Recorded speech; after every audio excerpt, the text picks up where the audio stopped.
15 सितंबर को international day of democracy के रूप में जाना जाता है, यानी अंतर्राष्ट्रीय लोकतंत्र दिवस। इसकी शुरुआत संयुक्त राष्ट्र महासभा द्वारा 2007 में की गई थी और पहली बार अंतर्राष्ट्रीय लोकतंत्र दिवस ऑब्जर्व किया गया था 15 सितंबर 2008।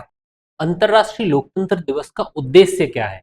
इसका पहला उद्देश्य है लोकतांत्रिक मूल्यों का प्रसार करना। मतलब हम लोकतांत्रिक मूल्यों जैसे स्वतंत्रता, समानता, जवाबदेही, मानव अधिकार आदि के बारे में सभी को जागरूक करेंगे।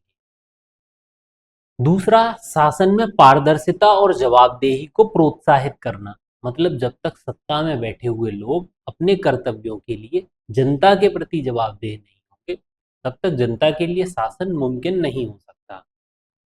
तीसरा, नागरिकों को उनके अधिकारों और कर्तव्यों के प्रति जागरूक करना। जरूरी है कि हर नागरिक अपने अधिकारों और कर्तव्यों दोनों ही को पहचाने, क्योंकि बिना कर्तव्य के अधिकार निरंकुश हो जाते हैं और बिना अधिकारों के कर्तव्य एक मजाक बन जाते हैं। चौथा, लोकतंत्र की चुनौतियों और अवसरों पर वैश्विक विमर्श को बढ़ावा देना। क्योंकि ये मौका है अंतर्राष्ट्रीय लोकतंत्र दिवस का, अतः इसके उद्देश्यों में पूरे विश्व स्तर पर लोकतंत्र के समक्ष आने वाली चुनौतियों पर विचार विमर्श भी शामिल होने चाहिए। अब हम बात करते हैं अपने देश की, अपने देश भारत की, जिसे विश्व की सबसे बड़ी लोकतांत्रिक व्यवस्था होने का गौरव मिला है। तो यहाँ पर यह दिन एक विशेष महत्व का दिन है। 1947 में स्वतंत्रता प्राप्त करने के बाद भारत ने लोकतंत्र को केवल अपनाया नहीं है, बल्कि उसे सफलतापूर्वक चलाने की दिशा में निरंतर प्रयोग और प्रयास किए। भारत का संविधान लोकतांत्रिक मूल्यों की नींव है, जो कि प्रत्येक नागरिक को समान अधिकार, स्वतंत्रता और अवसर प्रदान करता है। लोकतंत्र की परिभाषा हम सब हमेशा से पढ़ते आए हैं। जनता का, जनता के लिए, जनता के द्वारा शासन। इसका मतलब यह नहीं कि जनता चुनाव करेगी और अपनी शासन व्यवस्था चलाने के लिए अपने बीच से कुछ लोग चुन लेगी। यह प्रणाली केवल चुनाव कराने तक सीमित नहीं है, बल्कि इसमें कानून का शासन, अल्पसंख्यकों की सुरक्षा, अभिव्यक्ति की स्वतंत्रता, प्रेस की स्वतंत्रता और नागरिकों की भागीदारी जैसी विशेषताएं शामिल हैं। भारत में लोकतांत्रिक परंपराओं की जड़ें प्राचीन काल से मिलती हैं।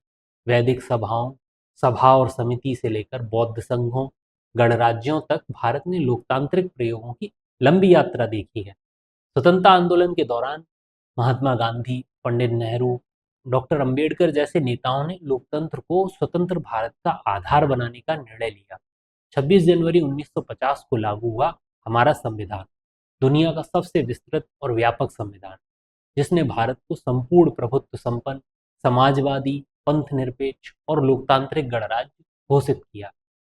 पर आज भी हमारे इस महान लोकतंत्र के सामने कुछ बड़ी समस्याएं, जैसे सांप्रदायिकता, जातिवाद, महिलाओं की भागीदारी, हाशिए के समुदायों की भागीदारी, जो दुनिया का सबसे बड़ा मतदाता समुदाय है उसकी उदासीनता, जिसके कारण चुनावों में वोटिंग प्रतिशत बहुत कम रहता है, मीडिया की स्वतंत्रता जो एक बहुत बड़ी समस्या है, राजनीतिक और कॉरपोरेट हस्तक्षेप से मीडिया निष्पक्ष नहीं रह गया है, भ्रष्टाचार और चुनावी प्रक्रिया में धन बल, कई जगह तो वोट के लिए नोट बांटे जाते हैं और जनता में जागरूकता की इतनी कमी है कि लोग घाटे का सौदा कराते हैं कि एक नोट के बदले अपना अमूल्य वोट।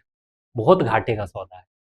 भारत के लिए अंतर्राष्ट्रीय लोकतंत्र दिवस केवल एक औपचारिक अवसर नहीं है, बल्कि आत्ममंथन और सुधार का दिन है। भारत का लोकतंत्र अनेक चुनौतियों के बावजूद जीवंत है और मजबूत है।